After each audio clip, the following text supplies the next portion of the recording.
నీ జాగు చేయక త్వరపడేదన్, నీ ఆజ్ఞలననుసరింపన్. నీ జాగు చేయక త్వరపడేదన్, నీ ఆజ్ఞలననుసరింపన్. యాత్రికుడనైన నా బసలో. దేవుడు మళ్ళీ హెబ్రీ పత్రిక ధ్యానం ద్వారా మనం కలుసుకోవటానికి ఇచ్చిన ఈ ఆలోచన బట్టి, అవకాశాన్ని బట్టి దేవుడిని స్తుతిస్తున్నాను. హెబ్రీ పత్రిక 13 అధ్యాయాల ఉద్గ్రంథం. కొత్త నిబంధనలో హెబ్రీ పత్రిక లేకపోతే మనకి పాత నిబంధన సరిగా అర్థం కాదేమో అని మనకు అనిపిస్తుంది. నిజంగా హెబ్రీ పత్రిక లేకపోతే ఓల్డ్ టెస్టిమెంట్ పర్స్పెక్టివ్స్ చాలా డిఫరెంట్గా ఉంటాయి. హెబ్రీ పత్రిక దేవుడు తన అపారమైన కృపతో మనకిచ్చాడని అనుకోవాలి. ఎందుకంటే అది లేకపోతే పాత నిబంధన ఉద్దేశాలు, పాత నిబంధన పట్ల దేవుని దృష్టికోణం ఎలా ఉంటుందో మనకు తెలియదు. కేవలం ఆచారాలు, వ్యవహారాల వరకు మనం చూసుకుంటూ చదువుకుంటూ వెళ్ళిపోయే ప్రమాదం ఉంది. దేవుడు ఉద్దేశించిన రిడెంప్టివ్ ప్లాన్ హెబ్రీ పత్రిక ఆవిష్కరించినంతగా మరే పుస్తకం చేయలేదు. మరి ఇంట్రెస్టింగ్ థింగ్ ఏంటంటే హెబ్రీ పత్రిక ఎవరు రాశారో మనకి పూర్తిగా స్పష్టంగా ఎప్పటికీ తెలియదు. ట్రెడిషనల్గా మనకి బేసిక్ జనరల్ ఐడియాని బట్టి రోమా పత్రిక, గలతీ పత్రిక, ఎఫెసీ పత్రిక లాంటివి చదివి ఇక పౌలు భక్తుడు పాత నిబంధన గురించి వర్ణించటం, వివరించడం చేశాడు కాబట్టి బహుశా ఆయన ఇది రాసుంటాడని ఒక నిర్ణయానికి గతంలో చాలా మంది పెద్దలు రావటం జరిగింది. అది ఒక ట్రెడిషనల్ ఆలోచన, బట్ ఎవరు దాన్ని ప్రూవ్ చేయలేదు. కాబట్టి పాత గ్రంథాలంటే ఏమంటాము ఓల్డ్ వర్షన్స్లో మనకు అందుబాటులోకి వచ్చిన గ్రంథాల్లో అపోస్తలుడైన పౌలు రాసిన అని ప్రింట్ చేసిన పుస్తకాలు కూడా ఉన్నాయి. బట్ రాను రాను ఆ గ్రంథకర్త మనకు తెలియకుండా, అథెంటిక్ ఇన్ఫర్మేషన్ లేకుండా ఆయన పేరు ప్రస్తావించటం భావ్యం కాదు అని చెప్పి తర్వాత ఆ పదాన్ని వాడటం తగ్గించారు.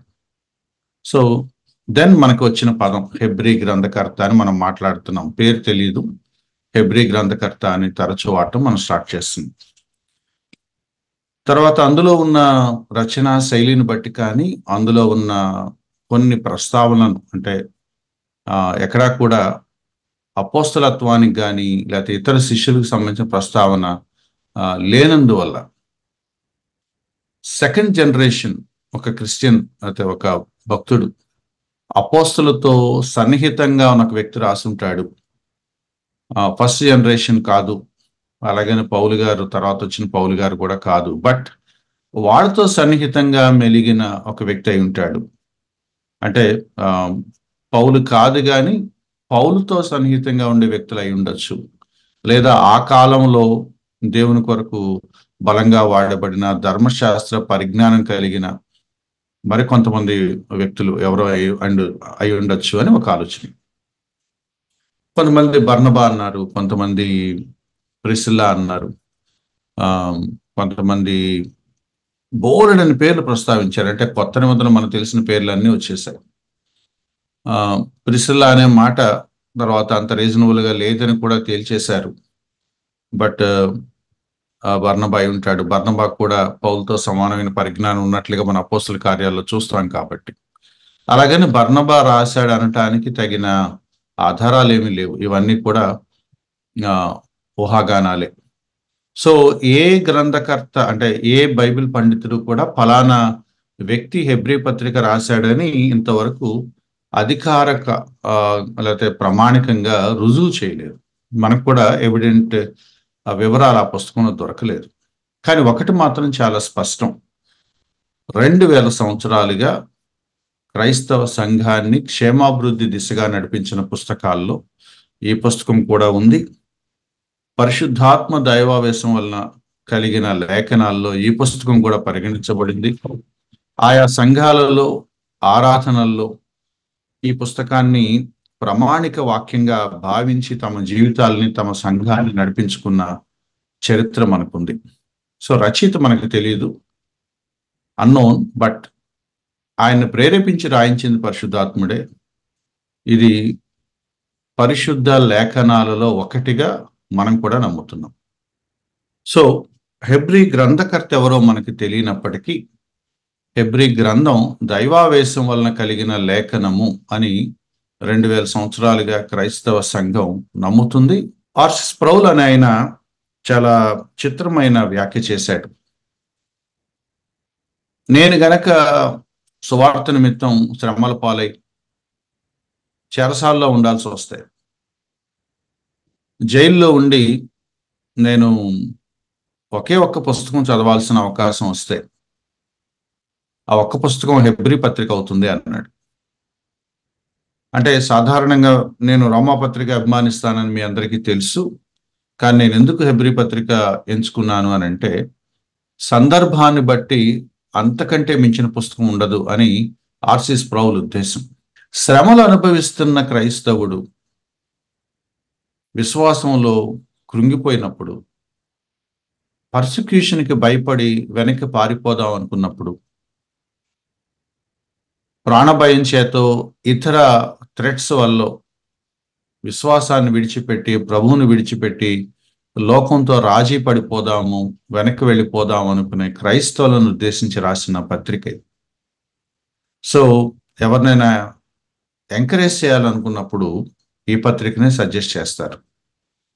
ఎందుకు వాళ్ళు వెనక్కి వెళ్ళిపోతున్నారు, ఏంటి వాళ్ళ భయాలు, వాళ్ళు వెనక్కి వెళ్ళిపోవటానికి వాళ్ళకి అర్థం కాని విషయాలు కొన్ని ఉన్నాయి.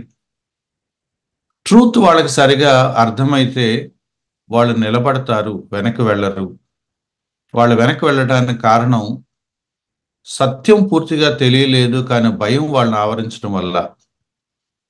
భయాన్ని అధిగమించే ఒక సత్యాన్ని వాళ్ళు పట్టుకోగలిగినప్పుడు వాళ్ళు నిలబడతారు అని చెప్పాలనే ఉద్దేశంతో హెబ్రీ పత్రిక వాళ్ళ కొరకు రాయటం జరిగింది. ఎవరికి రాశారు అంటే కూడా ఫలానా సంఘం అని చెప్పడానికి లేదట. కొరింథీ సంఘం, తెస్సలోనికా సంఘం, ఎఫెసీ వారికి అలా లేదట.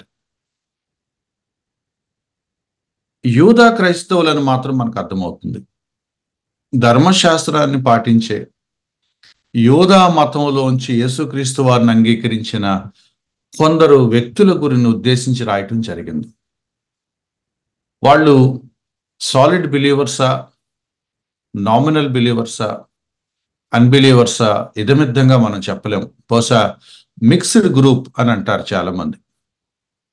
అంటే ఈ మొదటి శతాబ్దంలో పర్సిక్యూషన్ తట్టుకొని ప్రాణాలు పణంగా పెట్టిన క్రైస్తవులు చాలా మంది ఉన్నారు.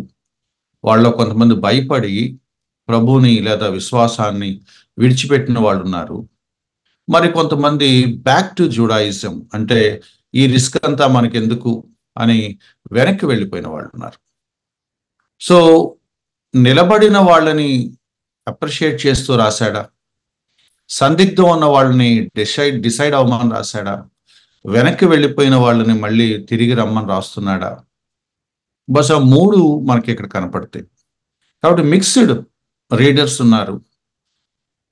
విశ్వాస విషయంలో స్ట్రగుల్ అవుతున్న, లేకపోతే కృంగిపోయిన యోధా క్రైస్తవులు ఉన్నారు. వాళ్ళను పురికొల్పటానికి, వాళ్ళకి మరొకసారి తమ విశ్వాసం యొక్క ఔన్నత్యాన్ని చెప్పడం కోసం ఈ పత్రిక రాశాడు. ఈ పత్రిక మనం చదువుతా ఉంటే అక్కడక్కడ ఈ హెబ్రీ క్రైస్తవులు అంటే హెబ్రీ అనేది తెలుగులో అనువాదంలో అలా వచ్చింది. హీబ్రూ భాష మాట్లాడే క్రైస్తవులు, హెబ్రీ భాష మాట్లాడే క్రైస్తవులు. హెబ్రీలు అంటే రోమీలు లేకపోతే తెస్సలోనికైలు లాగా ఒక ఊరు పేరున్న సంఘం కాదు. ఇది భాష పేరు మీద ప్రస్తావించబడిన సంఘం. హెబ్రీ భాష మాట్లాడే క్రైస్తవులు లేదా హెబ్రీ భాష మాట్లాడే యూదా క్రైస్తవుల కొరకు రాసింది. ఒక స్థానిక సంఘానికి రాశాడా అంటే మనకు అలా ఏం కనిపించట్లేదు ఇక్కడ. ఎందుకంటే అడ్రస్ చేసిన పద్ధతి కానీ చివరి ముగించిన పద్ధతి కానీ స్థానిక సంఘ పరిస్థితులు ఏమి కనపడలేదు. కాబట్టి ఒక గ్రూప్ ఆఫ్ పీపుల్ని ఉద్దేశించి రాశాడని మాత్రం మనకి అర్థమవుతుంది. తర్వాత ఎప్పుడు రాశారు అని అంటే 68 ప్రాంతాల్లో కొంచెం అటు ఇటుగా 1 or 2 years అటు ఇటుగా రాసి ఉండొచ్చు అని. చాలా స్పష్టంగా చెప్పగలిగిన మాట ఏంటంటే క్రీస్తు శకం 70 మేబీ ప్రాబబ్లీ యెరూషలేము దేవాలయము నాశనం అవటానికి, డిస్ట్రాయ్ చేయబడటానికి ముందు కపుల్ ఆఫ్ ఇయర్స్ ముందు ఇది జరిగింది అంటే ఈ ఉత్తరం రాసుంటారు అని ఒక పరిశీలన. అంటే వాళ్ళు అనుభవిస్తున్న శ్రమల కంటే మరింత తీవ్రమైన శ్రమ ఒకటి 70లో వచ్చింది, AD 70లో. బహుశా దానికి అంటే అది వస్తుందని గౌక్కుని చెప్పలేదు, కానీ యేసుక్రీస్తు వారు చెప్పిన వాటిని పురస్కరించుకుని, మాటలను పురస్కరించుకొని రాబోయే ఒక ఉపత్తి ఏదో ఉంది. అది అంటే ఈ శ్రమ తప్పించుకున్న మరొక శ్రమ మనం తప్పించుకోలేం కదా. ఇది కాకపోతే రేపు కాదు ఎల్లుండి ఏదో ఒక వ్యతిరేకత, ఏదో ఒక పర్సిక్యూషన్ క్రైస్తవులకు వస్తానే ఉంటుంది. కాబట్టి why do we compromise? We have to face it at any time. కాబట్టి ఎప్పటికైనా నిలబడాల్సిందే ప్రభు కొరకు అని చెప్పడం కొరకు ఈ పత్రిక రాసినట్టుగా మనకు కనపడుతుంది. So purpose of the letter is this. శ్రమానుభవంలో హింసల పాలవుతున్న క్రైస్తవుల్లో, యోధా క్రైస్తవుల్లో తమ విశ్వాసాన్ని విడిచిపెట్టిన వాళ్ళని, విడిచిపెట్టాలని భయపడుతున్న వాళ్ళని, అంటే స్ట్రగుల్ అవుతున్న వాళ్ళని ఎంకరేజ్ చేయటానికి, మీ విశ్వాసం కొరకు మీరు నిలబడండి అని చెప్పడం కొరకు ఈ పత్రిక రాసినట్టుగా మనకు కనపడుతుంది. జిమ్ ఎలియట్ అనుకుంటా ఈ మాట అన్నారు. ఆయన ఏమన్నారంటే, ఏ విశ్వాసం కొరకైతే నువ్వు జీవించాలన్నా, నేను పారాఫ్రేజ్ చేసి చెప్తున్నాను, ఎగ్జాక్ట్ కొటేషన్ నాకు గుర్తులేదు. ఏ విశ్వాసం కొరకైతే నువ్వు జీవించాలనుకుంటున్నావో ఆ విశ్వాసం కొరకు నువ్వు మరణించాల్సి వస్తే, అది అంటే ఆయన మెయిన్ ఫోకస్ పాయింట్. ఆయన అన్నమాట ఏంటంటే, ఏ విశ్వాసం కొరకైతే నువ్వు మరణించటానికి సిద్ధం అవ్వవో దాని కొరకు నువ్వు జీవించే ఉపయోగం లేదు అని అంటాడు. అంటే ఇంకోలాగా చెప్పాలంటే, నువ్వు దాని కొరకు రిస్క్ తీసుకోవటానికి నువ్వు రెడీగా లేవు అన్నప్పుడు అది నీకు జీవించడానికి ఇంకేం ఉపయోగపడుతుంది? అది ఎంత అమూల్యమైందని ఎలా తెలుస్తుంది? వర్త్ డయింగ్ ఫర్ అది ఆయన వాడిన మాట. అది ఎంత గొప్ప సత్యమో, అది ఎంత గొప్ప ప్రమాణమో, అది ఎంత గొప్ప విలువైన జీవితమో అనేది ఎలా తెలుస్తుంది అంటే, దాని కొరకు you will get ready to die. Faith that is worth to die for. దాని కొరకు మనం జీవించాలి అంటాడు. అంటే నువ్వు ఎంచుకున్న విశ్వాసము, నువ్వు ఎంచుకున్న మార్గం ప్రాణం పెట్టడానికి కూడా అర్హమైనది అనుకున్న దానిని మనం వెంబడిస్తున్నాం. ఆయన చాలా ప్రొఫౌండ్గా చెప్పాడు ఆ స్టేట్మెంట్. నేను దాన్ని మీకు సింప్లిఫై చేసి చెప్తున్నాను, అంటే ఆ థ్రస్ట్ మీకు వెళ్ళాలని.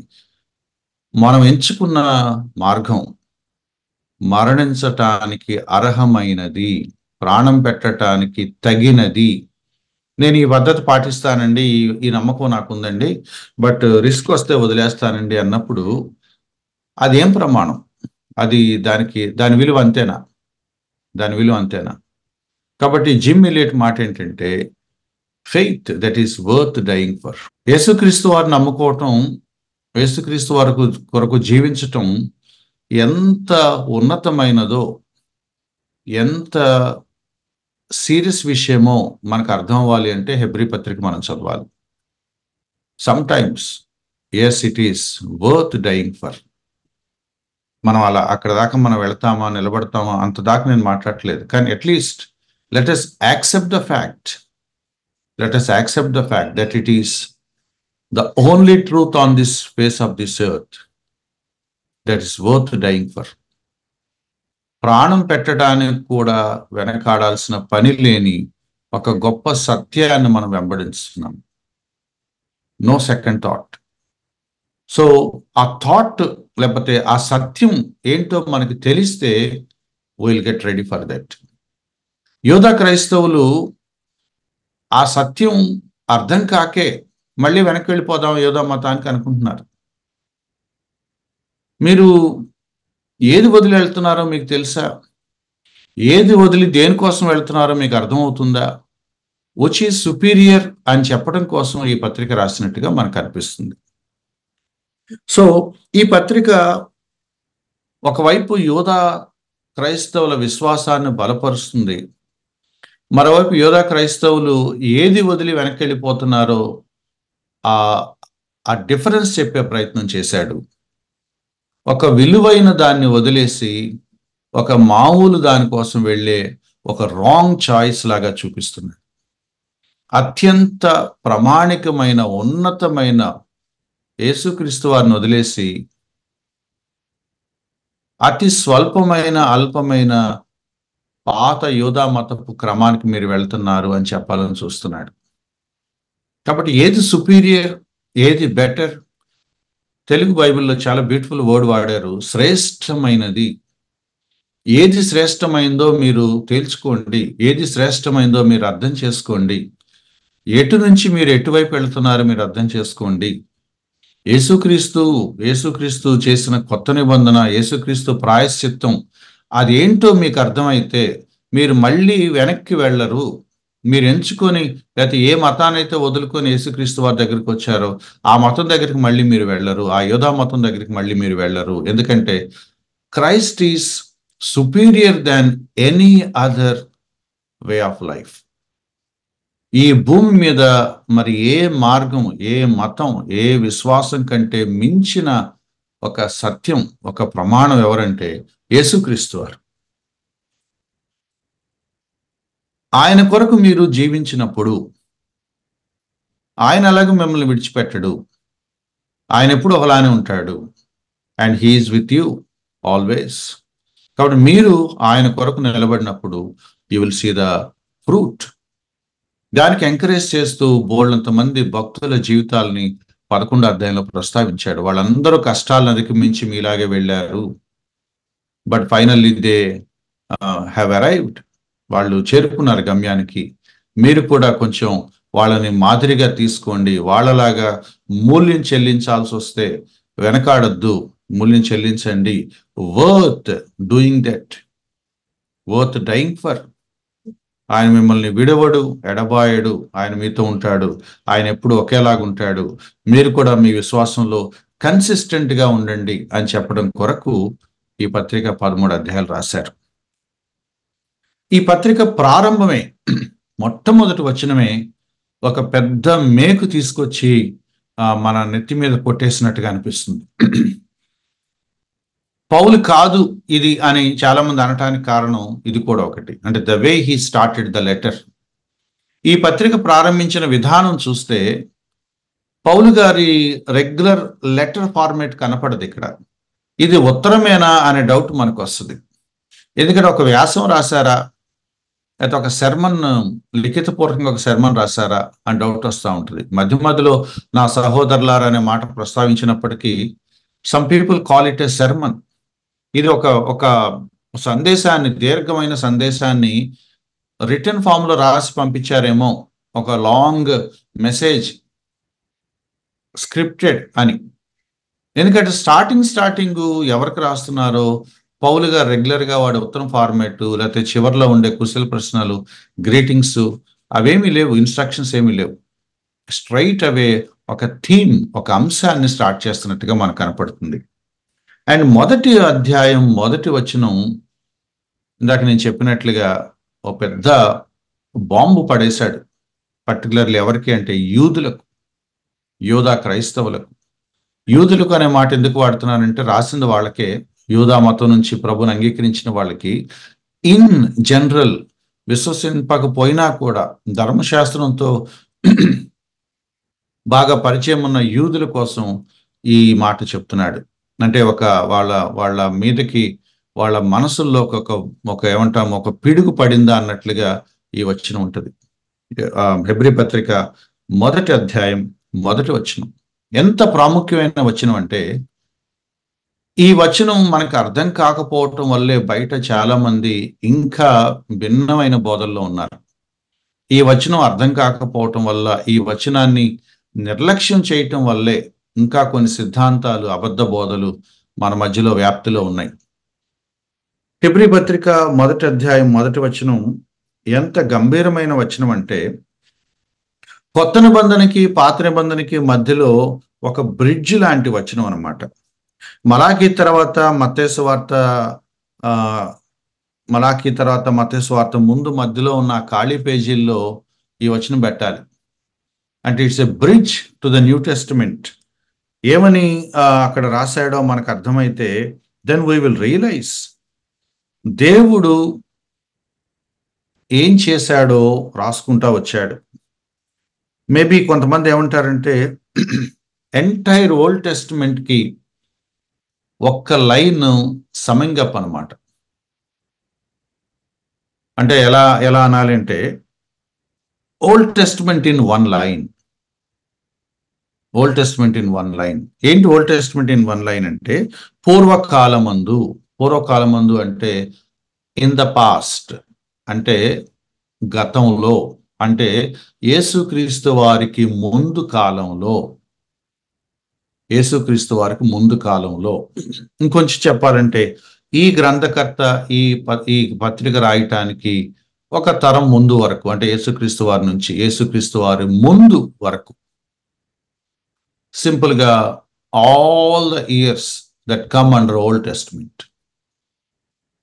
పూర్వకాలమందు నానా సమయములలో అంటే రకరకాల టైమ్స్లో, బిట్స్ అండ్ పీసెస్గా, భాగాలుగా, అబ్రహాం టైంలో కొంత రివీల్ చేశాడు, మోషే టైంలో కొంత రివీల్ చేశాడు, యోసేఫ్ టైంలో కొంత, యాకోబ్ టైంలో కొంత, దావీదు టైంలో కొంత, సొలొమోన్ టైంలో కొంత, రాజుల కాలంలో కొంత, న్యాయాధిపతుల కాలంలో కొంత, ప్రవక్తల ద్వారా కొంత. అంటే డిఫరెంట్ టైమ్స్, డిఫరెంట్ ఫేజెస్,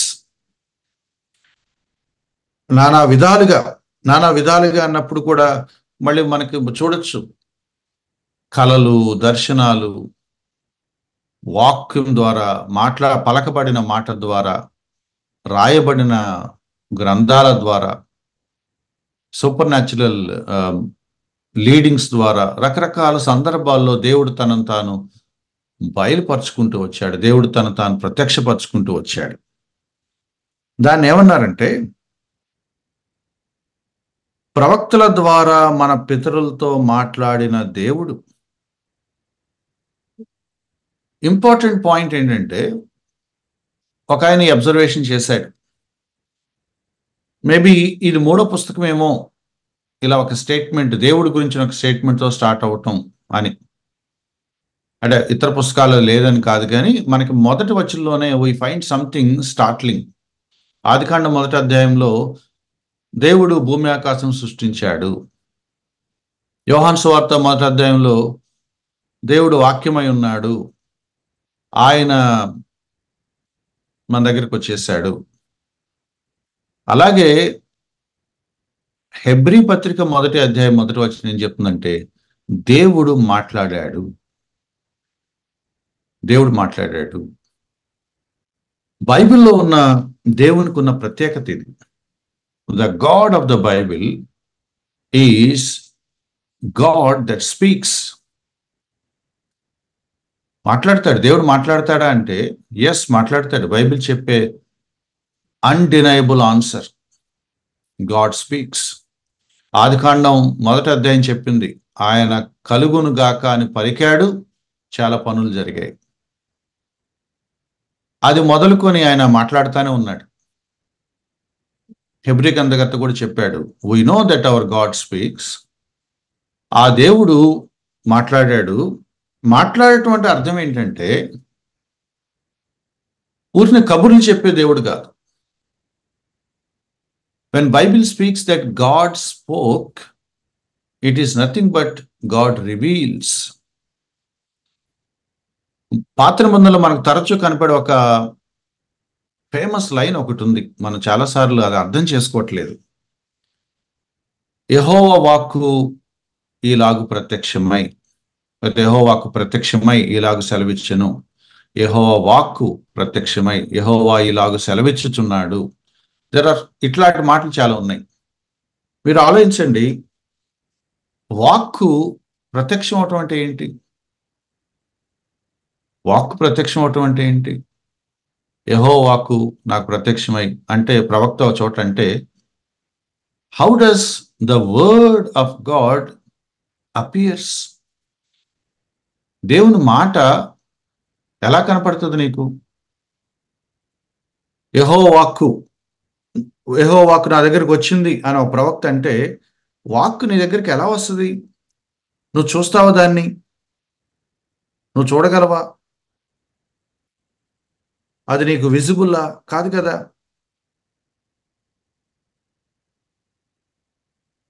ఉండి ఉండి ప్రవక్తలు అంటూ ఉంటారు, యెహోవా ఇలాగ సెలవిస్తున్నాడు. యెహోవా ఇలా సెలవిస్తున్నాడని ప్రవక్తలకు ఎలా తెలుసు? God spoke. మళ్ళీ దేవుడు మాట్లాడాడు అన్నప్పుడు ఏం మాట్లాడాడు? కాబట్టి రెండు విషయాలు మనకు తెలియాలి. ఒకటి, గాడ్ రివీల్స్ త్రూ స్పీకింగ్. దేవుడు మాట్లాడతాడు, మాట్లాడటం ద్వారా ఆయన ఏవో మనకు కొన్ని విషయాలు తెలియచేయాలని అనుకుంటున్నాడు. ఈ మాట దయచేసి అర్థం చేసుకోండి మై డియర్ ఫ్రెండ్స్. దేవుడు ఊరికనే బాతాకాని చేయడు మనుషులతో. దేవుడు ఊరికనే టైం పాస్ కోసం మాట్లాడు. When God speaks something, it is with a purpose. దేవుడు మాట్లాడటం అనేది ఒక గొప్ప అరుదైన ఈవెంట్. అనంతుడైన దేవుడు ఒక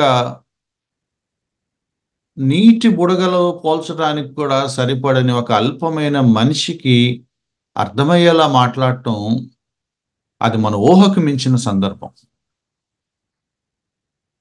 దేవుడు మనతో ఎందుకు మాట్లాడాలి అనుకుంటాడు మనకు తెలీదు.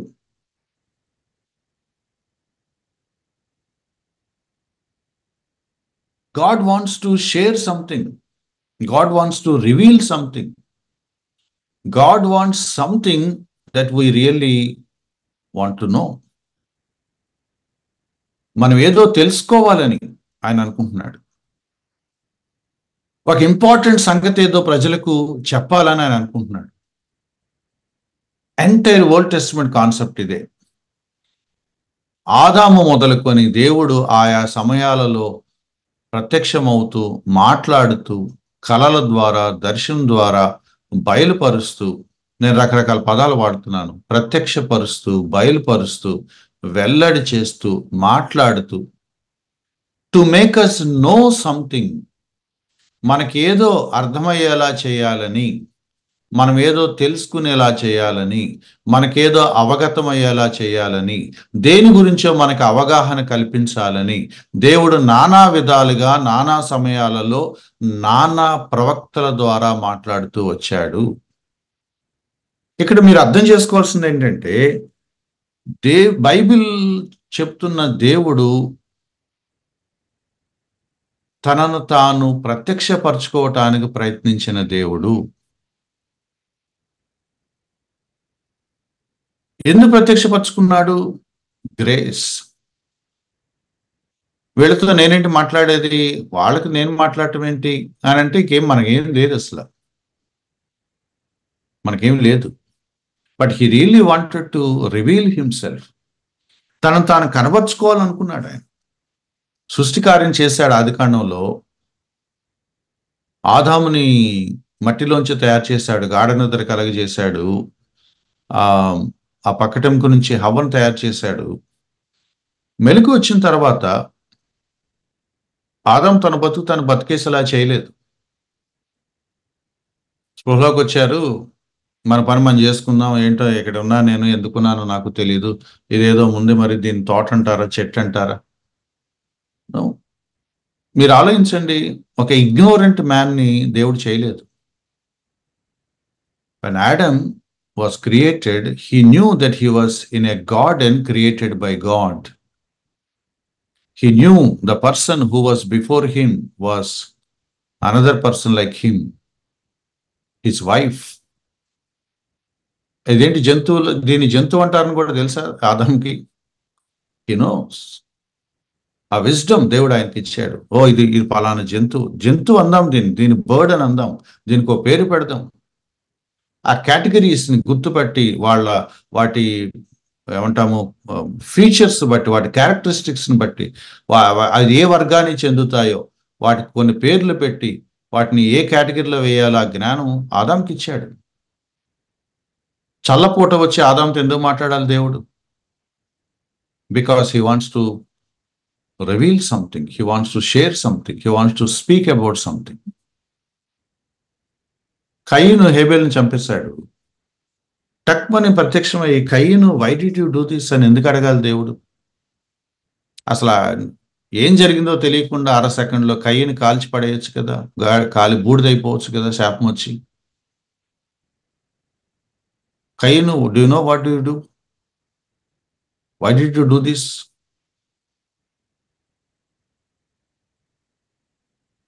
దేవుడు మాట్లాడటమే కాదు, మనుషులతో సంభాషించాడు, వాళ్ళకి ఏదో చెప్పాలని చూశాడు. వాళ్ళు వితండవాదం చేసి ధిక్కరించి మూర్ఖంగా ఆర్గ్యూ చేసిన సందర్భాలు ఉన్నాయి కయీన్ లాగా. But still he wants to share something. అది ఆగలేదు. అక్కడి నుంచి తన పిల్లలకి వెళ్ళింది. హానోకుతో ఏదో మాట్లాడాడు, ఎనోష్తో ఏదో మాట్లాడాడు, నోహుతో ఏదో మాట్లాడాడు. నోహు దగ్గరికి వచ్చేటప్పటికి సంథింగ్ స్టార్ట్లింగ్. నోహు, నేను విసిపోయాను, దీని ఏదో చేసేస్తున్నాను, నువ్వు ఒక ఓడ కట్టుకొని you get ready for this. ఎప్పుడు ప్రజలు రెండు రకాలే. దేవుడు ఏదో కొంచెం అంచెలంచెలుగా బయలుపరుస్తూ ఉంటే నమ్మి నిలబడే వాళ్ళు లిటిల్ నంబర్ కొంతమంది ఉంటారు. ఏంటో చెప్తున్నాడు ఈయనేదో అనుకొని వెగతాళిగా చేసే ప్రజలు ఉంటారు. And that has been the tendency of the human nature. కొంతకాలానికి అబ్రహాముని పిలిచాడు, ఇస్సాకుని పిలిచాడు, యాకోబుని పిలిచాడు, యోసేపుని పిలిచాడు, మోషేని పిలిచాడు, యెహోషువని పిలిచాడు, దావీదుని పిలిచాడు. And on and on and on. ఎవరెవరినో ఎప్పుడెప్పుడో ఏదో సందర్భంలో పిలుస్తానే ఉన్నాడు, మాట్లాడుతానే ఉన్నాడు, రివీల్ చేస్తానే ఉన్నాడు. ఒక్కొక్క ప్రవక్తను ఎంచుకున్నాడు. ఏలియా అన్నాడు, సమూయేల్ అన్నాడు, మోషే అన్నాడు, ఎలీషా అన్నాడు, నాతాన్ అన్నాడు. మనందరికీ తెలుసు బైబిల్లో ఉన్న చాలా ఫెమిలియర్ ఫిగర్స్: డానియేల్, ఐజయా, హోషేయ, ఎహెజ్కేలు, ఇర్మియా, నెహెమ్యా, Ezra. God spoke in many ways. God spoke through many people. God spoke in many ways, through many people. ఎంత గొప్ప దేవుడు ఈ దేవుడు అంటే, ఒక ప్రణాళికను, ఒక సందేశాన్ని, తన ప్లాన్ని ప్రజలకు అంచెలంచెలుగా రివీల్ చేసుకుంటూ వచ్చిన దేవుడు. దానిని హెబ్రీ గ్రంథకర్త అక్కడి నుంచి స్టార్ట్ చేశాడు.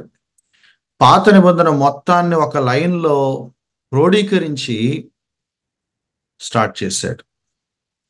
వాట్ ఈస్ ఓల్డ్ టెస్టిమెంట్ అని ఎవరైనా అడిగితే చెప్పండి ఈ మాట: old testament is all about God speaking through profits at times. నానా సమయాలలో నానా విధాలుగా ప్రవక్తల ద్వారా దేవుడు మాట్లాడాడు. ఆ స్టోరీ అంతా ఓల్డ్ టెస్టిమెంట్ లో ఉందని చెప్పండి. ఫ్యాసినేటింగ్ థింగ్ ఏంటో తెలుసా? నానా సమయాలలో నానా విధాలుగా ప్రవక్తల ద్వారా ఏం మాట్లాడాడు అంటే అబౌట్ క్రైస్ట్. అబ్రహాము, నీ సంతతిలోంచి నేను యేసుక్రీస్తు అని ఆయన పంపిస్తాను, మెస్సయాను పంపిస్తాను, and he will save this world. రక్షకుడు వస్తాడు. And you have that privilege of being a great grand father of Christ. Isaac, అదే ప్రామిస్ నీకు కూడా. యాకోబు, సేమ్ ప్రామిస్ నీకు కూడా. దావీదు, సేమ్ ప్రామిస్ నీకు కూడా. నీ సంతతిలోంచి ఒక రాజు వస్తాడు. అంతే, ఒకటే ప్రామిస్ అందరికీ, ఏం మార్పు లేదు. చిన్న చిన్న వొకాబులరీను, చిన్న సైడ్ బ్లెస్సింగ్స్, చిన్న చేంజెస్ ఉన్నాయి, కానీ ఫ్రమ్ ద బిగినింగ్ దేవుడు ప్లాన్ ఒకటే. ఒక రక్షకుడు నేను పంపిస్తాను, ఆ రక్షకుడు వస్తాడు, దేవుని రాజ్యాన్ని స్థాపిస్తాడు. ఆ రక్షకుడు వస్తాడు, మిమ్మల్ని అందరినీ తన రక్షణతో ఆశీర్వదిస్తాడు, మిమ్మల్ని అందరినీ విడిపిస్తాడు. లూకాసు వార్త ఒక వచనం నేను మీకు గుర్తు చేస్తాను, ఇంచుమించు ఎలాంటి మాటే ఉంటుంది. లూకాసు వార్త 1వ అధ్యాయం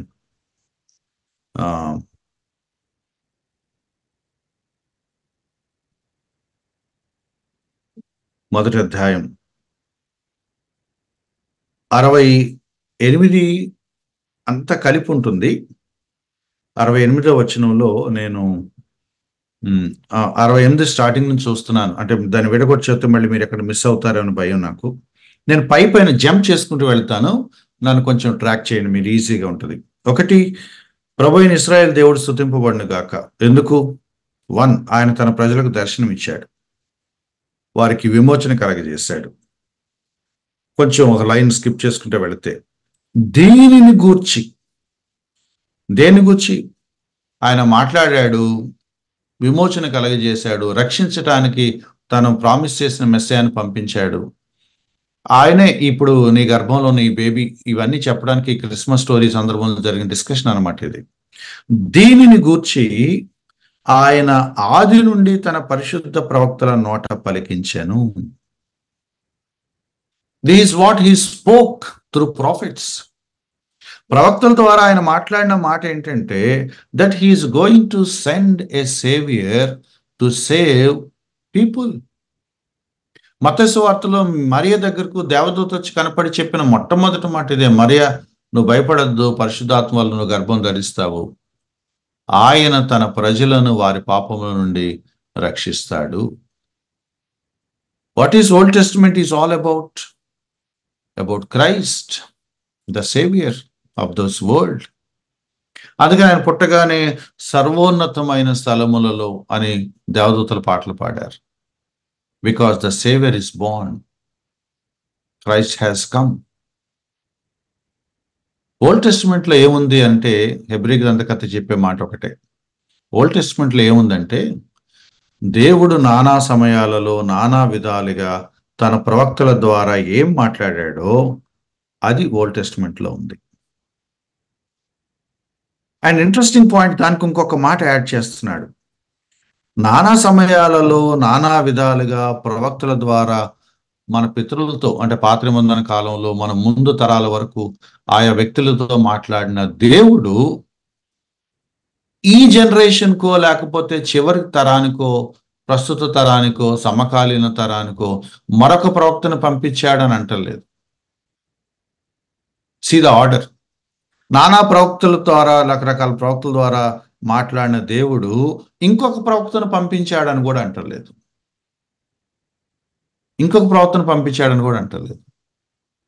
this where our Muslim friends are struck in. వాళ్ళు ఆ మాట అంటారు, అంతిమ ప్రవక్త, లాస్ట్ ప్రవక్త ఈయన తర్వాత ఎవరు లేరని. అసలు ఇక్కడ ఆ మాట వాడట్లేదు. తన ప్రవక్తల ద్వారా మాట్లాడిన దేవుడు ఈ దినముల అంతమందు not another prophet, not another king, not another spokes person, not another messenger, but his very son. ఈ దినముల అంతమందు కుమారుని ద్వారా మనతో మాట్లాడను. Let me break this into two. What is Old Testament all about?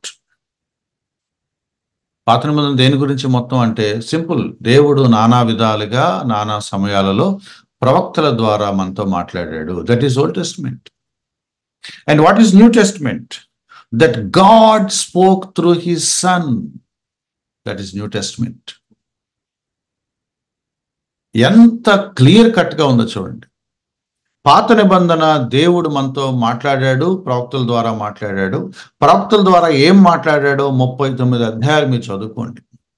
That is Old Testament. ఈ దినముల్లో now has begun another era. అది ఎవరంటే యేసుక్రీస్తు వారు. He is more than any prophet. ప్రవక్తల ద్వారా మాట్లాడలేదు ఇప్పుడు ఆయన, తన కుమారుడు ద్వారా మాట్లాడాడు. That is New Testament. ఎవరా కుమారుడు, ఏం చేశాడు, ఎలా జన్మించాడు, ఎలా జీవించాడు, ఏం బోధించాడు, ఎటువంటి క్రియలు చేశాడు, ఎలా మరణించాడు, ఎలా పునరుద్ధానుడై ఆరోహణమయ్యాడో చెప్పటానికి కొత్త నిబంధన ఉంది. ఆయన బోధించిన బోధలేంటి, వాటి మీద సంఘం ఎలా కట్టబడింది, అది ప్రపంచం అంతా ఎలా మెల్లగా వ్యాప్తి చెందిందో చెప్పడానికి అపోస్తలుల కార్యాలు రాయబడింది. ఆయన ఎవరు, ఆయన బోధ ఏంటి, అది నా వ్యక్తిగత జీవితాన్ని ఎలా అన్వయించుకొని నేను ఆయన యందు విశ్వాసంలో ఎలా నమ్మకంగా కొనసాగాలో చెప్పటానికి వివిధ పత్రికలు రాయబడ్డాయి. ఆయన మళ్ళీ వస్తాడు, తన రాజ్యాన్ని స్థాపిస్తాడు. మన విశ్వాసం నిరీక్షణ లేని విశ్వాసం కాదు. One day will see him again అని చెప్పే పుస్తకంతో కొత్త నిబంధన ఎండ్ అయిపోతుంది. What is New Testament? All about Christ, all about how God spoke to us through Christ.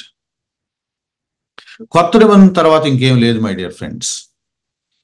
కొత్త నిబంధన తర్వాత ఇంకేం లేదు. యేసుక్రీస్తు వారు మాట్లాడిన తర్వాత ఇంకేముంది అంటే ఇంకేమీ లేదు. ఒక వచనం నేను చూపించి దీన్ని సమప్ చేసే ప్రయత్నం చేస్తాను. యోహాను సువార్త 1వ అధ్యాయం. చాలా చాలా ప్రొఫౌండ్ వర్స్ అది. చాలాసార్లు మనం మిస్ చేసుకుంటాము. యోహాను సువార్త 1వ అధ్యాయం.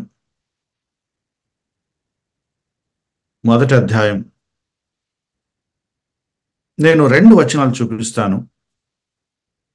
చాలాసార్లు మన దృష్టి తప్పిపోయే వచనాలు. తర్వాత దాన్ని మనం చదువుతాం కానీ అక్కడ ఆగం. ఎందుకో మరి తెలియదు నాకు. అది ఏటో అర్థమైనట్టుగా ఫీల్ అయిపోయి దాటుకుంటూ వెళ్ళిపోతామా, లేకపోతే తెలిసిందే అనుకుంటామా, ఐ డోంట్ నో. నేను చాలా మందికి వినిపించాను.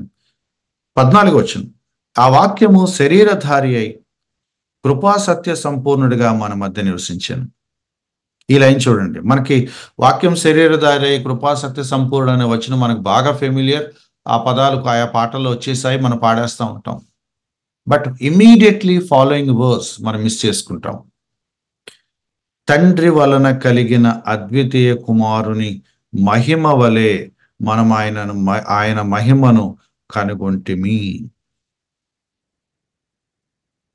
ఇది తెలుగులో అంత క్లియర్గా కమ్యూనికేట్ అవ్వట్లేదేమో అని అనిపించింది. అందుకే చాలా మంది అక్కడ ఆగట్లేదు అని కూడా అనిపించింది.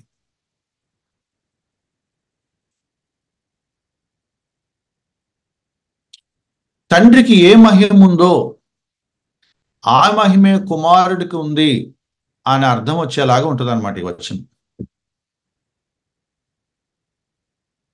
తండ్రి నుంచి ఒక ఆయన వచ్చాడు.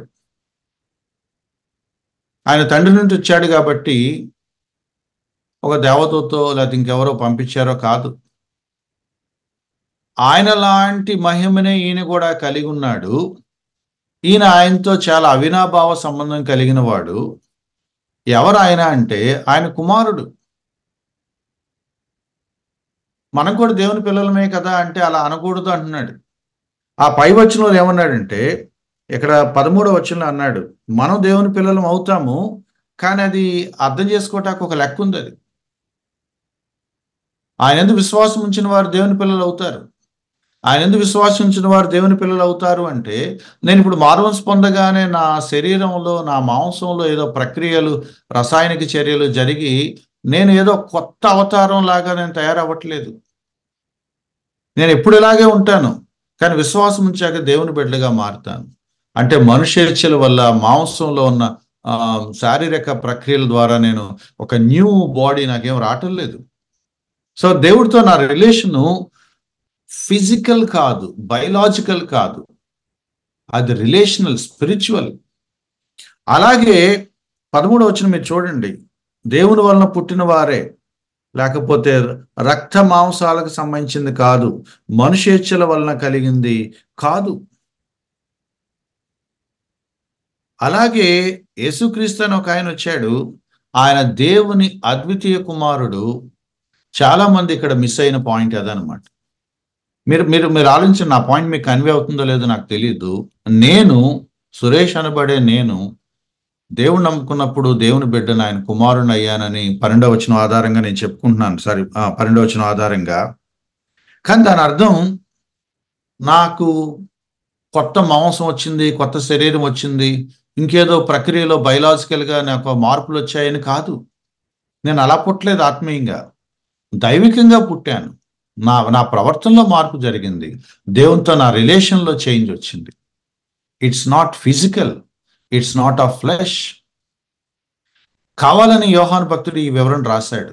మనుషులు దేవుని పిల్లలు అయ్యారంటేనే ఇంత వివరణ ఆయన ఇచ్చుకున్నప్పుడు, యేసుక్రీస్తు దేవుని కుమారుడు అని చెప్పినప్పుడు దెర్ ఆర్ సమ్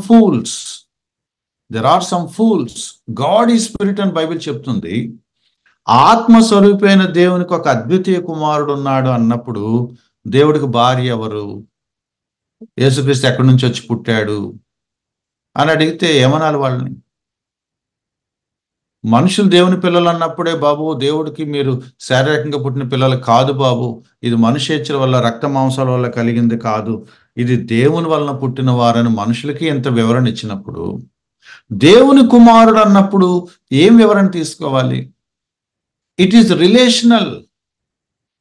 దేవునితో యేసుక్రీస్తు వారికి ఉన్న అవినాభావ అన్యోన్య ప్రశస్తమైన సంబంధం అది. దేవుడు ఆయనను నా కుమారుడా అని పిలుచుకుంటాడు, ఈయన ఆయనను తండ్రి అని పిలుస్తాడు. అది వాళ్ళిద్దరికి మాత్రమే ఉన్న ఒక పెక్యూలియర్ యూనిక్ రిలేషన్. అది అందరిలాంటి రిలేషన్ కాదు. అటువంటి కుమారుడు తండ్రికి ఇంకెక్కడా ఉండడు. మనం దేవుని కుమారులము, యేసుక్రీస్తు దేవుని కుమారుడు ఒకటే కేటగిరీ కాదు. ఆయన రిలేషన్ తండ్రితో వేరు, మన రిలేషన్ తండ్రితో వేరు. It is quite different. అందుకే ఆ మాట అన్నాడు, ఆయన తండ్రి వలన కలిగిన 14 వచనం, తండ్రి వలన కలిగిన అద్వితీయ కుమారు లేదా జనితైక కుమారుని మహిమ వలె మనము ఆయన మహిమను వి సా హిమ్. యోహాన్ అంటున్నాడు, అయ్యా మేము ఆయనను చూసాము, విత్ ఆల్ హిస్ గ్లోరీ మేము చూసాము. ఆయన మహిమ ఎటువంటి మహిమో తెలుసా? తండ్రి నుంచి కలిగిన మహిమ లాంటి మహిమ. తండ్రి ఎంత గ్లోరియస్గా ఉంటాడో, ఆయన జనితైక కుమారుడు ఎలా ఉంటాడో అదే ఈయన. He's none but the very begotten son of God, the only begotten son of God. మనకది మన స్థాయికి అందని ఒక డిస్క్రిప్షన్. దాన్ని ఇంకొంచెం ఎలాబొరేట్ చేసి 18వ వచనంలో అన్నాడు. ఈ మాట కొంచెం అర్థం చేసుకోండి. 18వ వచనంలో ఏమన్నాడు తెలుసా? ఎవడును ఎప్పుడైనాను దేవుణ్ణి చూడలేదు. నో వన్ ఎవరు ఎప్పుడు దేవుణ్ణి చూడలేదు. అదృశ్యుడైన దేవుడు అని కొలసీ పత్రిక చెప్తుంది. దేవుడు ఆత్మ అని యోహాను మరో సందర్భంలో చెప్పాడు, ఇదే సువార్తికుడు. No one has ever seen God. మరి ఎప్పుడు ఎవరు దేవుని చూడలేదు, మరి ఎవరిని చూసినట్టు ఆయా సందర్భాల్లో? కాబట్టి దేవుడు ఏవో సమ్ గ్లింప్సెస్, కొన్ని ఏవో సూచనలు ఇచ్చాడు, బట్ ఆయనైతే కనపడడు. No one has ever seen God. దేవదూతలు వచ్చారు, సమ్ రేర్ బీయింగ్స్ లాంటి వాళ్ళు ఎవరో కనపడ్డారు, మనిషి కుమారుని పోలిన వాళ్ళు ఎవరో కనపడ్డారు, ప్రభు దూత అని ఎవరో అన్నారు. వాళ్ళు ఎవరో ఎగ్జాక్ట్గా వివరాలు లేవు. తన వాక్కు ప్రత్యక్షం చేసినప్పుడు రకరకాల పద్ధతులతో దేవుడు తాను బయలుపరుచుకుంటూ వచ్చాడు. But the truth is this, no one has ever seen God. But తండ్రి రొమ్ముననున్న అద్వితీయ కుమారుడే ఆయనను బయలుపరచెను. Friends, mark this verse. ఈ వచనం మీరు మిస్ అవ్వద్దు. ఈ వచనం అర్థం కాకే చాలా మంది దుర్బోధలో మిగిలిపోయారు. ఈ వచనం అర్థం కాకే చాలా మంది యేసుక్రీస్తు వారి దైవత్వాన్ని ఒప్పుకోలేకపోతున్నారు. జనితైక కుమారుడు సినానిం ఏంటి? అద్వితీయ కుమారుడు. ఏంటి సినానిం? దేవుడు. ఫుట్నోట్లో చూడండి, మీరు 118 ఫుట్నోట్లో చూడండి. అద్వితీయ కుమారుడే లేక జనితైక కుమారుడే. అనేక ప్రాచీన ప్రతులలో దాన్ని ఏమని పాఠాంతరం చేశారంటే అద్వితీయ దేవుడే. 2000 సంవత్సరాలుగా బైబిల్ పండితుల వాదం ఇదే. అద్వితీయ కుమారుడే అన్న అద్వితీయ దేవుడే అన్న అద్వితీయ దేవుని కుమారుడే అన్న ఒకటే. There is no difference between God and the sun of God. ఇది మనం మిస్ అవ్వకూడదు. ఎంటైర్ బైబిల్లో ద మోస్ట్ ఫ్యాసినేటింగ్ సీన్ ఇదే. ఎంటైర్ బైబిల్లో ద మోస్ట్ ఫ్యాసినేటింగ్ సీన్ ఇదే. ఏంటంటే, తండ్రి రొమ్మునున్న అద్వితీయ కుమారుడు ఆయనను బయలుపరచటానికి కిందకి దిగొచ్చాడు. నాకు ఊహించుకుంటేనే ఒళ్ళు గగురు పొడుస్తుంది. నేను ఊరికి పిక్చరైజ్ చేస్తున్నాను. God is not a human being like us, but అలంకారికంగా ఒక పిక్చర్ మనకు చెప్పాడు మనం ఊహించుకోవటానికి. తండ్రి రొమ్మున ఒక ఆయన ఉంటాడట, గుండెల మీద తలబెట్టుకొని ఫాదర్ అని, ఎస్ మై సన్, ఒకలాంటి ఒక అన్యోన్యమైన ఒక యూనిక్ రిలేషన్ వాళ్ళది. తండ్రి రొమ్ముననున్న ఒక అద్వితీయ కుమారుడు, ఆయన లాంటివాడికి ఎవరు ఆ దేవునికి లేడు. మీకు అర్థమవుతుంది కదా, బైబిల్ దేవునికి ఎవ్వరు ఇంపార్టెంట్ కాదు, ఈయనే. ఆయన తప్ప ఇంకా ఆయన ఇంకేది పట్టదు. ఆయన ఎక్కడుంటాడంటే తన రొమ్మున ఉంటాడు. తన రొమ్మున ఉన్న ఒక జనితైక కుమారుడు, అద్వితీయ కుమారుడు. ఈ తండ్రి రొమ్మున ఉన్న ఒక ఆయన ఒకానొక రోజు ఆ మహిమను విడిచిపెట్టి భూమి మీదకు దిగొచ్చాడు. Can we imagine that? Can we imagine that? One who is at the bosom of God left all that glory and came down like a normal human being. He lived on this earth, my dear friends. దాన్ని యోహాన్ చెప్తున్నాడు, ఆదియందు వాక్యం ఉండెను, వాక్యం దేవుడై ఉండెను, వాక్యం దేవుని యొద్ద ఉండెను. నేను దాన్ని కొంచెం పారాఫ్రేజ్ చెప్పిన, ఆ వాక్యం దేవుని రొమ్మును ఆనుకొని ఉండెను. ఆ వాక్యము శరీరధారి అయి కిందకి దిగొచ్చాడు. This is what the author of Hebrews was talking about. నానా సమయాల్లో నానా విధాలుగా ఆయా ప్రవక్తల ద్వారా మనతో మన పితరులతో మాట్లాడిన దేవుడు ఈ దినముల అంతమందు లేదా ఈ చివరి రోజుల్లో తన రొమ్మును ఆనుకున్న తన అద్వితీయ కుమారుని ద్వారా మనతో మాట్లాడాడు. The greatest revelation, my dear friends, the greatest revelation, the revelation of God at its peak level. రకరకాల పద్ధతుల ద్వారా, రకరకాల విధానాలు, సమయాలు, ప్రవక్తలు, ఆయా దర్శనాలు కొన్ని చూస్తూ ఉంటే, హెవెన్లీ పిక్చర్స్ కనపడతా ఉంటాయి. హెచ్కేలో, దానియేలో, ఇర్మియాను చెప్తా ఉంటే మనం ఆశ్చర్యపోతాం. దాన్ని ఊహించుకోవటానికి మనకు కుదరదు. కొంతమంది దేవదూతలు ఎలా ఉన్నారు, ఒంటి నిండా కళ్ళున్నాయి, గుండ్రంగా ఉన్నారు, ఎట్లా పిక్చరైజ్ చేసుకోవాలో అర్థం కాదు. యానిమల్లా, బర్డా, మనిషా, రకరకాలు కలిపి ఉన్నారా? ఆ రేడియన్స్, ఆ బ్రైట్నెస్, ఆ గ్లోరీ. వాళ్ళు పాత్రలు పట్టుకొని వస్తారు, ప్రపంచం మొత్తం కంట్రోల్ చేసేస్తున్నారు, గాలిని బిగబడుతున్నారు, వరదలు కురిపిస్తున్నారు, ఉగ్రత. They are doing beyond our imagination kind of things. ప్రవక్తల గ్రంథాలు చదువుతూ ఉంటే, హెవెన్లీ సీన్స్ మనం చూస్తూ ఉంటే మనకు భయం వేస్తుంది. కానీ అవి ఒక మూలక రావట న్యూ టెస్టిమెంట్కి వచ్చేటప్పుడు అవి నెగ్లిజిబుల్ అట. Of all the things that God has revealed about himself, అవన్నీ ఒక పక్కన పడేసి ఆయన రొమ్మును ఆనుకున్న ఒక ఆయన అలా కింద దిగొచ్చాడు. తండ్రి రొమ్మున ఉన్న అద్వితీయ కుమారుడే ఆయనను బయలుపరిచాడు. నేను ఏ పుస్తకంలో చదివాను నాకు గుర్తులేదు, but I still remember those words.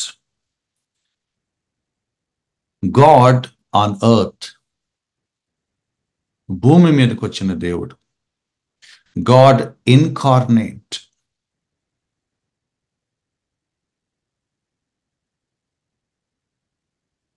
ఫిలిప్పు ఒక సందర్భంలో అడిగాడట, ప్రభా నువ్వు వెళ్ళిపోతా అంటున్నావు, స్థలాలు సిద్ధం చేస్తా అంటున్నావు, మళ్ళీ వచ్చి తీసుకెళ్తా అంటున్నావు. యోహాను సువార్త 14వ అధ్యాయంలో ఈ డిస్కషన్ ఉంటుంది. తండ్రిని మళ్ళీ మాకు చూపించవా, మాకు అదే చాలు అంటాడు. అప్పుడు యేసుక్రీస్తు వారు అన్నమాట అనమాట, ఫిలిప్పు, నువ్వు ఇంతకాలం నా దగ్గర ఉన్నావు, and how did you miss this point? ఫిలిప్పు, నువ్వు ఇంతకాలం నా దగ్గర ఉన్నావు, ఈ సంగతి నువ్వు ఎందుకు గ్రహించలేదు? నన్ను చూసిన వాడు తండ్రిని చూసినట్టే, నేను చూసిన వాడు తండ్రిని చూసినట్టే. దేవుడు ఎలా ఉంటాడు ప్రభా అని అంటే యేసుక్రీస్తు వారు ఏమంటారో తెలుసా?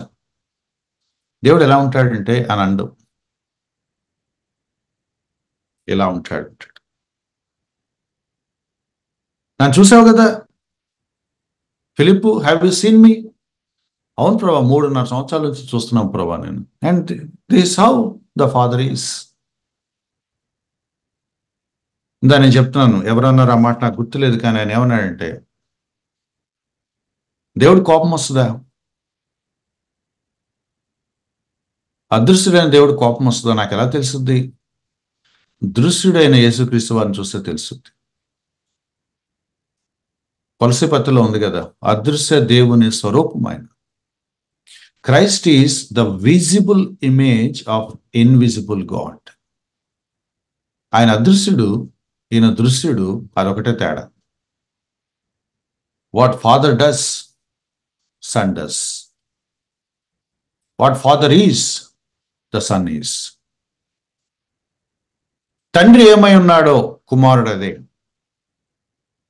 తండ్రి ఏం చేస్తాడో కుమారుడు అదే చేస్తాడు.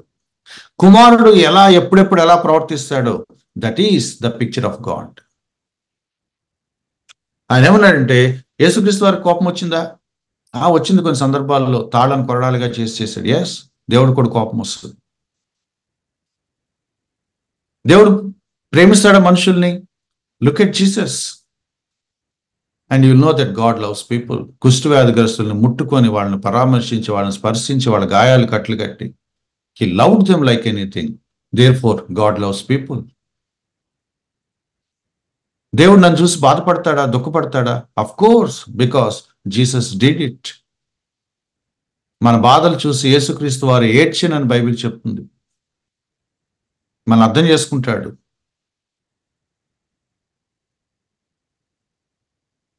What all Christ did, father did.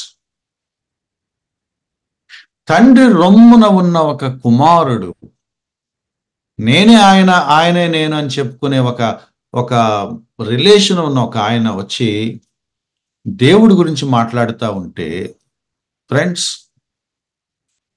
అంతకంటే గొప్ప రెవల్యూషన్ దేవుడు మనకేమిస్తాడు? అంతకంటే రెవల్యూషన్ దేవుడు మనకేమిస్తాడు? నా తండ్రి ఎలాంటి వాడు అని కిందకు వచ్చి ఒక ఆయన చెప్తున్నాడే, ఆయన ఎవరో తెలుసా? తండ్రి రొమ్మును తల పెట్టుకున్నవాడు. ఆయనకంటే గొప్పగా తండ్రి గురించి ఎవరు చెప్తారు? ఆ తండ్రి ఎటువంటి వాడు తెలుసా? ప్రజలకు ఏమని చెప్పాడు తెలుసా? ఆకాశం తెరిచి, దిస్ ఈజ్ మై బెలవెడ్ సన్, ఈయన నా ప్రియ కుమారుడు, ఈయన మాట వినండి. ఫైనల్, ఇంకేముంది అక్కడ? తండ్రి కుమారుడు ఒకటే, ఏకమై ఉన్నారు. తండ్రి చెప్పిందే కుమారుడు చెప్తాడు, కుమారుడు చెప్తే తండ్రి చెప్పినట్టే. నా తండ్రి ఇలా చేస్తాడు అని కుమారుడు చెప్తే, that is what Father is. దేవుడి గురించి మాకు ఎవరు చెప్తారు? దేవుడి దగ్గర నుంచి వచ్చిన అద్వితీయ కుమారుడు చెప్తున్నాడు. అండ్ అంతకంటే గొప్పగా ఎవరు చెప్పగలరు? చెప్పలేరు. యోధా క్రైస్తవులకు, హెబ్రీ క్రైస్తవులకు ఈ గ్రంథకర్త ఏమంటున్నాడు తెలుసా? ప్రవక్తలు చెప్పిన మెసేజ్ దగ్గర మీరు ఆగిపోదాం అనుకుంటున్నారా? తండ్రి రొమ్ము నుంచి వచ్చిన ఒక ఆయన చెప్పిన మెసేజ్ వైపు వెళ్దాం అనుకుంటున్నారు. Where would you like to stand? Muslim సోదరులు ప్రవక్తల దగ్గర ఆగిపోయారు. They call Jesus prophet, but Bible calls Jesus God. God. ఆ పదం ఎట్లా వాడతామండి? తండ్రి రొమ్మున ఆనుకున్న ఒక ఆయన ప్రవక్త ఎందుకు అవుతాడండి? ప్రవక్త ఎందుకు అవుతాడు? How dare a prophet can go in to the very presence of God, holy of the holies. ఆయన రొమ్మును తలవాల్చి తండ్రి అని పిలిచే ప్రవక్త ఎందుకు అవుతాడండి? No prophet can ever do that. God, the very God, the very God. That's the beauty of the Bible, my dear friends. That's the beauty of Christian faith. దేవుని కుమారుడైన యేసుక్రీస్తు వారు ఈ భూమి మీదకి వచ్చి దేవుడు ఎటువంటి వాడో బయలుపరిచాడే, that is what New Testament is. Now see that verse. పూర్వకాలమందు నానా విధాలుగా నానా సమయాలలో ప్రవక్తల ద్వారా మన పితరులతో మాట్లాడిన దేవుడు, now he is speaking to us through his son. అది కదా స్టేట్మెంట్, హెడ్లైన్ కదా, అది హెడ్లైన్ కదండి, పెద్ద హెడ్లైన్ న్యూస్ పేపర్లో, బ్రేకింగ్ న్యూస్. ఇప్పుడు దాకా దేవుడు ప్రవక్తలతో మాట్లాడాడు. ఫ్లాష్ న్యూస్ ఏంటో తెలుసా? The very God is speaking to us directly now through his sun.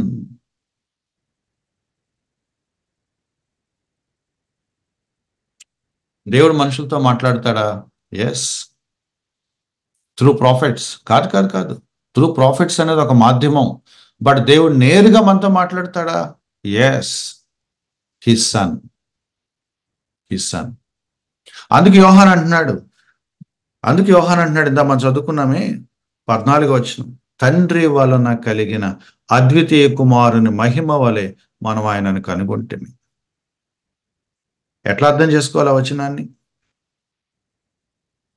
ఫాదర్కి ఏ మహిమ ఉందో ఆ మహిమను మేము చూసాం. ఫాదర్కి ఏ మహిమ ఉందో ఆ మహిమను మేము చూసాం. కుమారుడికి ఏ మహిమ ఉందో ఆ మహిమను మేము చూసాం.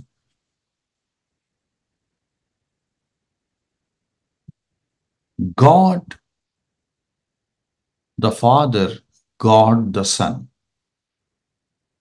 ఈ గాడ్ ద సన్ అని ఆయన కిందకు వచ్చి, ఇదిగో ఇట్లా ఉంటాడు ఫాదర్ అని తనను తాను చూపించుకుంటూ తిరుగుతూ ఉంటే, అది కదా యూదులకు అర్థం కాలేదు. అది కదా యూదులకు అర్థం కాలేదు. ఇలా ఉంటాడయ్యా దేవుడు అనుకుంటూ తిరిగాడు ఆయన. The highest revolution of God, the greatest revolution of God. ఇంతకంటే దేవుడికి చెప్పటానికి ఇక ఏమీ లేదు, చెప్పదలుచుకోలేదు అన్న అంతిమ పరాకాష్ట పీక్ లెవెల్ ఎవరంటే తన కుమారుడైన యేసుక్రీస్తు వారు. యేసుక్రీస్తు వారి తర్వాత ఇంకెవడో వచ్చేదో మాట్లాడితే ఏమనాలండి? నాకు అర్థం కాదు.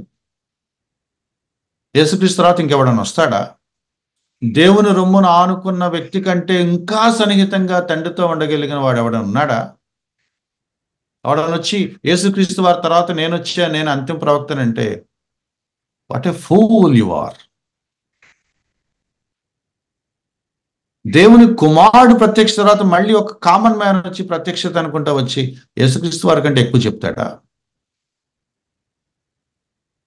Does it make any sense?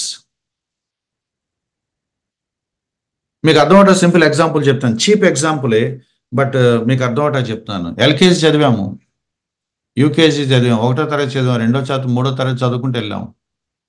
10వ తరగతి అనుకుంటా 10వ తరగతి పాస్ అయ్యారు, గ్రేటెస్ట్ స్కూల్ లెవెల్ అని అనుకున్నాము. ఇంకోటి వచ్చి నేను 7వ తరగతి చదువుతారా అంటే వెళ్తారా? 10వ తరగతి ఏముంది బ్రదరు, 7వ తరగతిలో ఉంటుంది బ్రదరు అని అంటే ఏమనాలి వాడిని? మీరు వెళ్తారా? ఎనీ ఆఫ్ యూ 10వ తరగతి చదివాక 7వ తరగతికి వెళ్తారా ఎవరైనా? But what people are doing this. యూదా క్రైస్తవులు చేస్తుంది అదే, అనేక మంది దుర్బోధల వైపు వెళ్తున్న విశ్వాసులు చేస్తుంది అదే, చాలా డినామినేషన్స్లో బోధిస్తుంది అదే. Go back to old testament, go back to old testament అని చెప్తున్నారు వాళ్ళు. విశ్రాంతి దినం పాటించకపోతే ఎట్లా? సబ్బాత్ పాటించకపోతే ఎట్లా? సున్నతి చేయకపోతే ఎట్లా? Ignorant people, blind people, fools అనే అవివేకులారా, మందమతులారా, ఫూల్స్ అని పౌలు భక్తుడు ఎందుకు తిట్టాడు వాళ్ళని? This is the reason. మీరు ఇంత గొప్ప రెవల్యూషన్ దగ్గరికి వచ్చి, దేవుడి దగ్గరికి వచ్చి, దేవుని కుమారుడి దగ్గరికి వచ్చి, మళ్ళీ వెళ్ళేదో పాత నిబంధన అంటాను, మోషే అంటాను, ప్రవక్తలు అంటానంటే ఏం మీకు ఉందా బుద్ధి? ఏ స్థాయి నుంచి ఏ స్థాయి రెవల్యూషన్కి దేవుడు మిమ్మల్ని తీసుకువెళ్ళాడు, అది వదులుకొని మళ్ళీ బ్యాక్ టు ఓల్డ్ టెస్ట్మెంట్ అంటారా? దేవుడు కోపం రాదా? మిమ్మల్ని అంచెలంచెలుగా మీకు తన ప్రత్యక్షత రివీల్ చేసుకుంటూ తన కుమారుని బయలుపరుచుకుంటూ ఒకానొక టైంకు తన కుమారుణ్ణి పంపించేశాడు కదా. ఏ కుమారుడు గురించి అయితే పాత నిబంధన అంతా చెప్తా వచ్చిందో ఆ కుమారుడే నేరుగా దిగి వస్తే నువ్వు వద్దులే కానీ పుస్తకం చదువుకుంటానంటే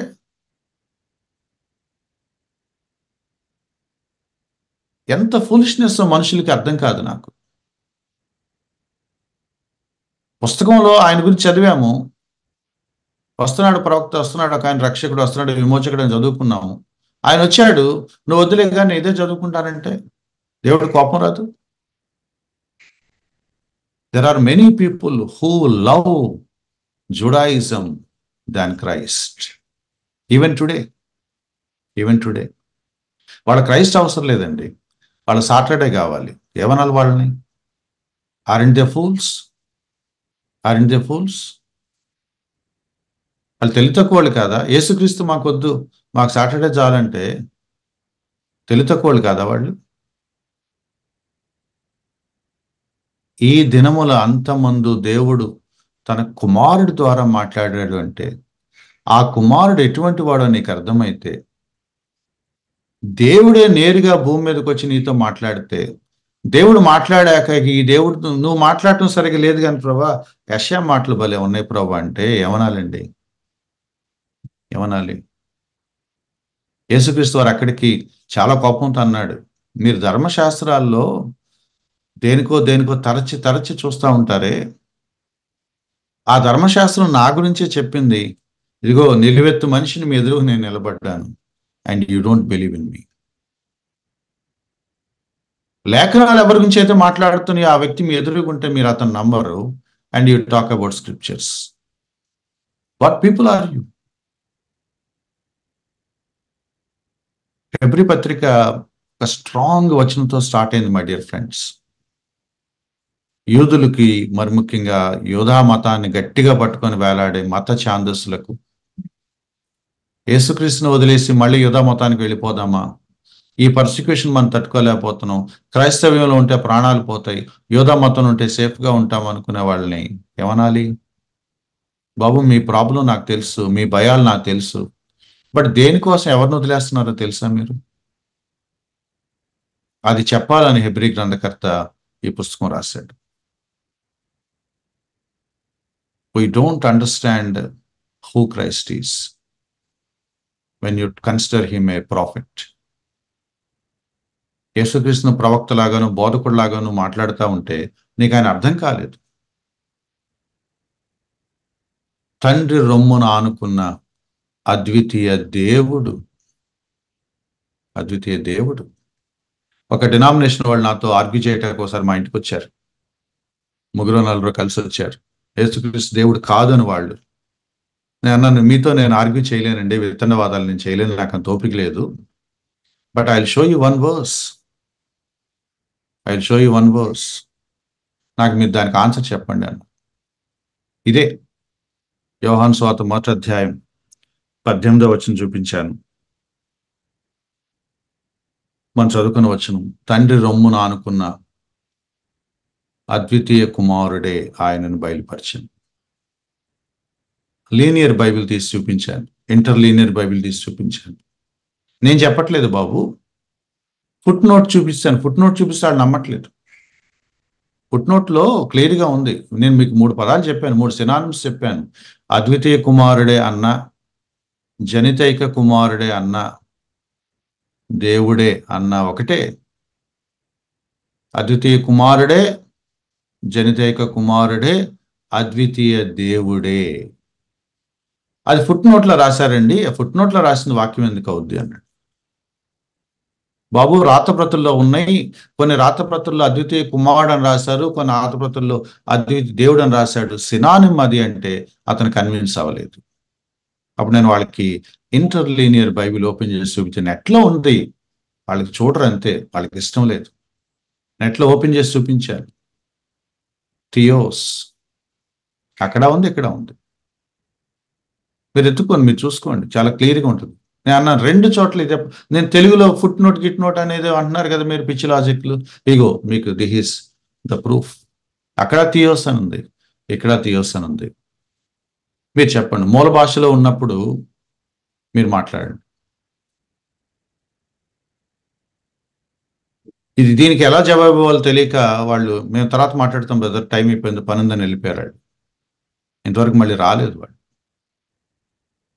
ఒక ఆయన ఆ మధ్యలో ఆయన పేరు చెప్పండి లేండి, ఆయన ఏమన్నాడంటే వీళ్ళు మాట్లాడితే ఆదిమ హెబ్రీ గ్రీక్ భాష మూల భాషలోకి వెళ్ళి మాట్లాడతారు, అసలు మూల భాషలు మనకెందుకు, తెలుగులో దేవుడు బైబిల్ ఇస్తే తెలుగులో మాట్లాడుకుందాం మనం అంటున్నాడు ఒక ఆయన. అంటే ఆయనకి తెలుగు ఆర్గ్యూ చేయటం కన్వీనియంట్గా ఉంది కాబట్టి మూల భాష ఆయనకు వద్దట. అంటే హీబ్రూ గ్రీక్ భాష కంటే మించి తెలుగులో బాగా ఉందని ఆయన ఉద్దేశం. ఎందుకు? అబద్ధాన్ని బోధించడానికి. I would like to sum up here, my dear friends. One sentence that links two parts of the Bible.